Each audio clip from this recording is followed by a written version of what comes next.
আসসালামু আলাইকুম। Evidence act 1872 এর chapter 2 A relevancy of fact নিয়ে ডিসকাস করা হয়েছে। এর মধ্যে সেকশন 6, 7, 8, 9 এবং 14 রেস গেস্টে, আর সেকশন 10, 11, 12, 13, 15 এবং 16 নন রেস গেস্টে নিয়ে ডিসকাস করা হয়েছে। আমরা এই ভিডিওতে শুধুমাত্র রেস গেস্টে এই বিষয়টি নিয়ে ডিসকাস করব, যদিও এই এভিডেন্স অ্যাক্টে এই টার্মগুলো সরাসরি ইউজ করা হয়নি। We have already discussed about the relevant fact and factual issue. You may watch it from the link given in description. Relevant fact হচ্ছে সে সমস্ত ফ্যাক্ট যেগুলো ফ্যাক্টের ইস্যুর সাথে রেলিভেন্ট বা related, and relevant fact includes both Gestae and non-Gestae. Let's see what is the meaning of Gestae. Mainly এই Gestae, non-Gestae এই টার্মগুলো, এই নামগুলো ইংলিশ এবং আমেরিকান জুরিস্টদের দেওয়া।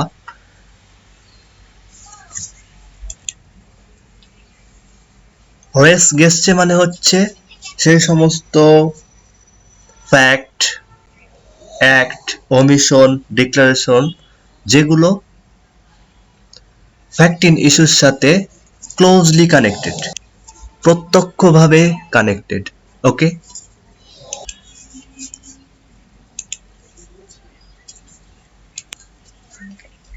before discussing about section 6, 7, 8, 9 and 14, let's see what section 5 says. Section 5 এ বলা হচ্ছে যে evidence শুধুমাত্র ফ্যাক্ট ইন ইস্যু এবং রেলিভেন্ট ফ্যাক্টের ব্যাপারেই দেওয়া যাবে। সেকশন 6 এভিডেন্স অ্যাক্টের ধারা 6 এ বলা হচ্ছে যে যে সমস্ত ফ্যাক্ট ইন ইস্যু না বা বিচার্য বিষয় না, কিন্তু ফ্যাক্ট ইন ইস্যুর সাথে এমনভাবে কানেক্টেড যেগুলো একই সময়ে বা একই স্থানে অথবা ভিন্ন সময় বা ভিন্ন স্থানে ঘটতে পারে, এগুলো রেলিভেন্ট ফ্যাক্ট। ইলাস্ট্রেশনে এই সেকশন 6 কে ক্লিয়ার করা হয়েছে। এখানে বলা হচ্ছে সাপোজ এ বি কে মার্ডারের জন্য অ্যাকিউজড বা অভিযুক্ত। এখানে এ বি বা যারা আশেপাশে ছিল ওই মার্ডারের সময় বা আঘাতের সময় যা কিছু বলে, যা কিছু করে, সবকিছুই রেলিভেন্ট ফ্যাক্ট।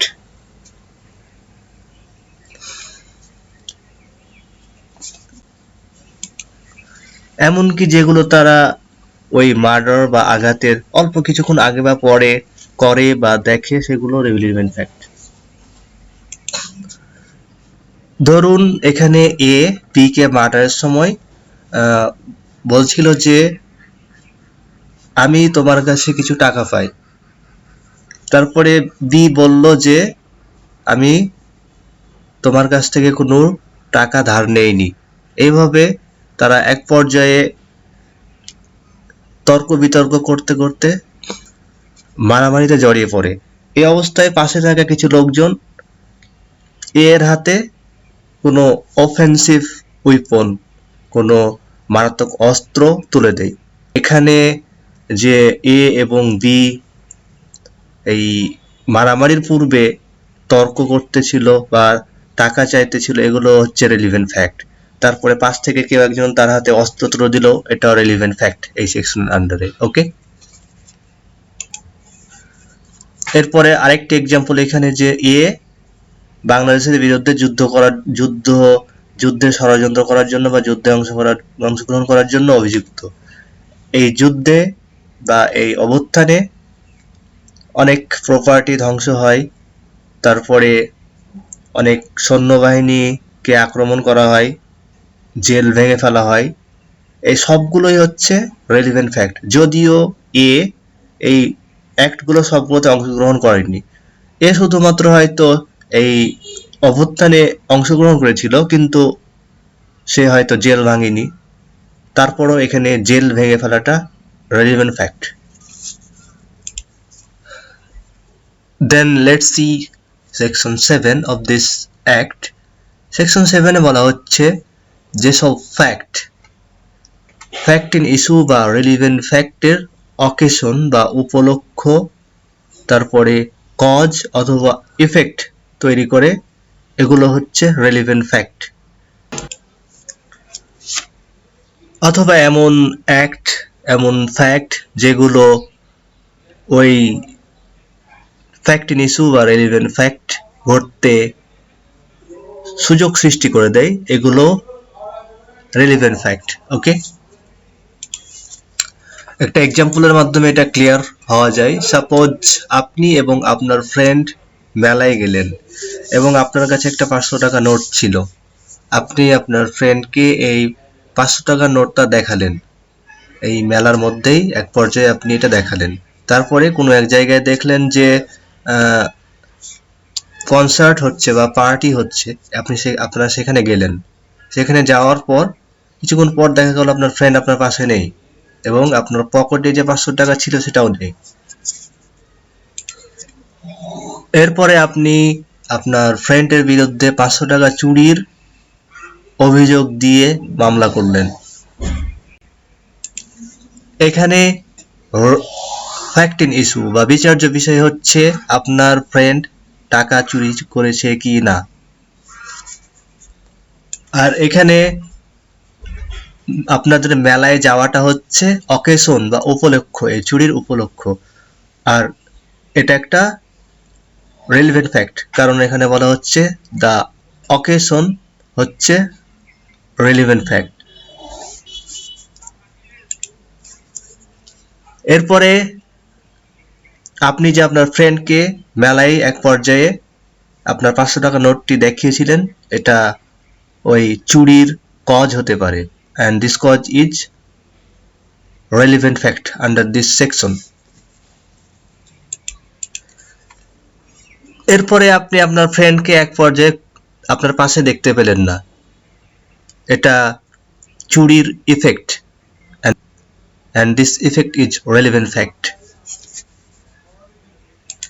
এরপরে আপনার ফ্রেন্ড আপনার কাছ থেকে টাকাটি নিয়েছিল এই ভিড়ের মধ্যে, আর এই লোকজনের অত্যন্ত ভিড় বা জনসমাগম টাকা চুরির সুযোগ সৃষ্টি করে দেয়। সো এটাও একটা রেলিভেন্ট ফ্যাক্ট, কারণ এখানে আমরা দেখলাম যে যেটা ওই অকারেন্সের অপরচুনিটি বা সুযোগ সৃষ্টি করে দেয় সেটাও রেলিভেন্ট ফ্যাক্ট। এরপরে সেকশন 8, এখানে বলা হচ্ছে যে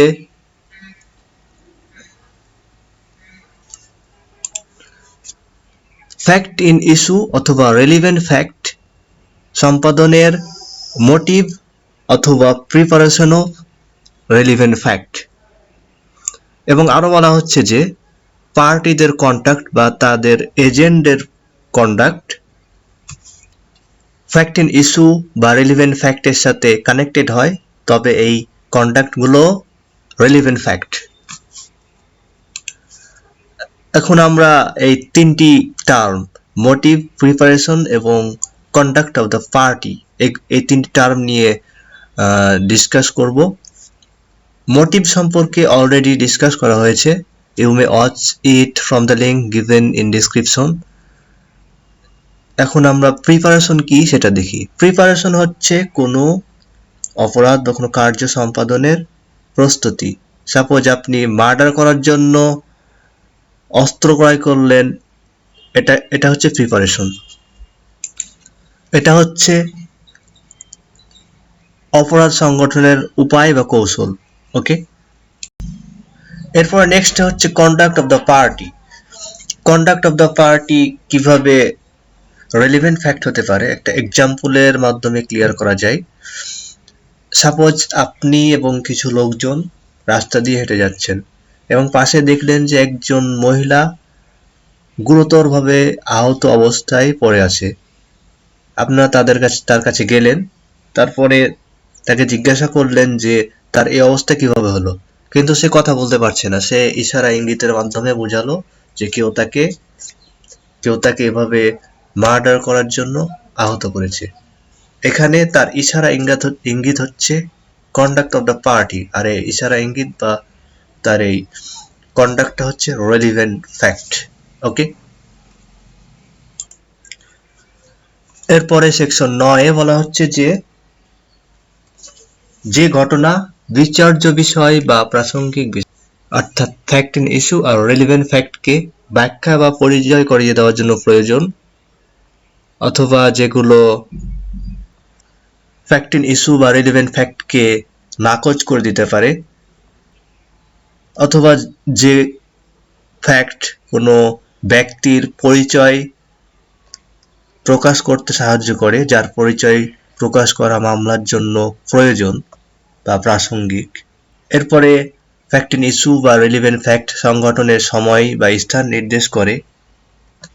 তারপরে যে পার্টিরা এই অফেন্স কমিট করে তাদের সম্পর্ক নির্দেশ করে। এই সবগুলোই হচ্ছে এই সেকশনের আন্ডারে রেলিভেন্ট ফ্যাক্ট। ফর এক্সাম্পল, একজন দাবি করলো যে তার গ্র্যান্ডফাদার তাকে উইলের মাধ্যমে কিছু প্রপার্টি দিয়েছে। এখন এখানে প্রপার্টি দেওয়ার সময় তাদের পারিবারিক অবস্থা, তাদের আর্থিক অবস্থা রেলিভেন্ট ফ্যাক্ট, কারণ এগুলো তাদের সম্পত্তি এবং পরিবার সম্পর্কে একটা পরিচয় দেয়, যেটা উইল করা বা না করাকে এফেক্ট করতে পারে। Now let's see section 14. This section says that when the existence of state of mind or body or bodily feeling is fact in issue or relevant fact, the intention, knowledge, good faith, negligence, rashness, ill will or good will, all these state of mind are relevant fact. Okay, moreover, the fact showing the existence of any state of body or bodily feeling is also relevant fact. Okay, অর্থাৎ যখন মানসিক বা শারীরিক অবস্থা বা শারীরিক অনুভূতির অস্তিত্ব বিচার্য বিষয় হয়, তখন existence of any state of mind, যেমন intention, knowledge, good faith, negligence, rashness বা বেপরোয়া, ill will or good will, এগুলো রেলিভেন্ট ফ্যাক্ট। ওকে, এছাড়াও যেসব ফ্যাক্ট bodily ফিলিং, যেসব ফ্যাক্ট শারীরিক অবস্থা বা শারীরিক অনুভূতির অস্তিত্ব প্রকাশ করে, এগুলো রেলিভেন্ট ফ্যাক্ট। এছাড়াও যদি এমন হয় যে কেউ পূর্বে একটা ক্রাইম বা অফেন্সের জন্য শাস্তি পেয়েছিল, অভিযুক্ত হয়েছিল, এখন সে যদি সিমিলার ক্রাইম আবার কমিট করে, তাহলে এইখানে পূর্বে যে ক্রাইম কমিট করে শাস্তি পেয়েছিল, এটা একটা রেলিভেন্ট ফ্যাক্ট হতে পারে। ওকে, এখানে বেশ কিছু এক্সাম্পল দেওয়া রয়েছে, ইলাস্ট্রেশন, এগুলো দেখলে বিষয়টা ক্লিয়ার হয়ে যাবে, কিন্তু আমরা সবগুলো দেখবো না, এখানে কয়েকটি এক্সাম্পল দেখব। প্রথম ইলাস্ট্রেশন, অর্থাৎ ইলাস্ট্রেশন এ তে বলা হয়েছে যে একজন ব্যক্তি চুরির পণ্য কিনে নেওয়ার জন্য, রিসিভ করার জন্য অভিযুক্ত হয়েছেন।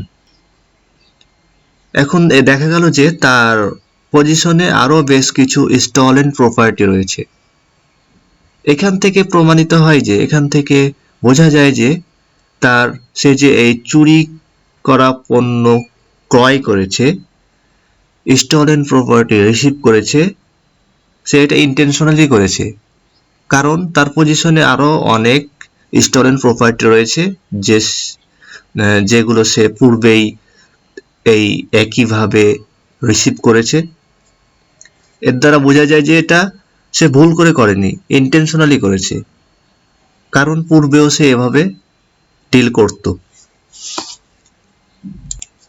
এটা থেকে প্রমাণিত হয় যে তার এই পণ্যগুলো যে স্টলেন প্রপার্টি এ ব্যাপারে তার নলেজ ছিল। সে ইল উইলিংলি অর্থাৎ ইন ব্যাড ফেথ এ পণ্যগুলো ক্রয় করেছে। তার এখানে গুড ফেথ ছিল না, সে এ ব্যাপারে যে জানতো না এমনটা না। ওকে, সো তার কাছে যে আরো চুরিকৃত পণ্য ছিল এগুলো রেলিভেন্ট ফ্যাক্ট। এরপরে দ্বিতীয় যে ইলিস্ট্রেশন, এখানে একজন ব্যক্তি কিছু জাল মুদ্রা, নকল টাকা অন্যজনের কাছে ট্রান্সফার করে বা লেনদেন করে। এখন দেখা গেল যে সে পূর্বেও এমনটি করেছে, তার পজিশনে আরো বেশ কিছু এরকম জাল মুদ্রা রয়েছে। এটা থেকে কি প্রমাণিত হয়? এটা থেকে প্রমাণিত হয় যে সে এটা ভুল করে করেনি, তার এটা করার ইন্টেনশন ছিল, সে এটা ইচ্ছাকৃতভাবে করছে। তার এগুলো যে জাল নোট এটা তার নলেজে আছে। সো তার পজিশনে এই কাউন্টারফেট কয়েন, জাল মুদ্রাগুলো থাকা এই ঘটনাটাকে প্রমাণ করতে সহজ করছে যে সে ইচ্ছা করেই জাল মুদ্রা অন্যজনকে দিচ্ছে। তার এই জাল মুদ্রার ব্যাপারে নলেজ রয়েছে, সে ব্যাড ফেথে কাজটি করছে। এবং এটিও দেখা গেল যে সে পূর্বে এরকম করার কারণে সে অভিযুক্ত হয়েছিল, তাকে শাস্তি দেওয়া হয়েছিল। এখানে তাকে যে শাস্তি দেওয়া হয়েছিল এই অপরাধটি করার জন্য, এটি বর্তমানে কাউন্টারফেট কয়েন দেওয়ার ঘটনার ক্ষেত্রে relevant fact. Thank you for watching. Please don't forget to subscribe. Thank you.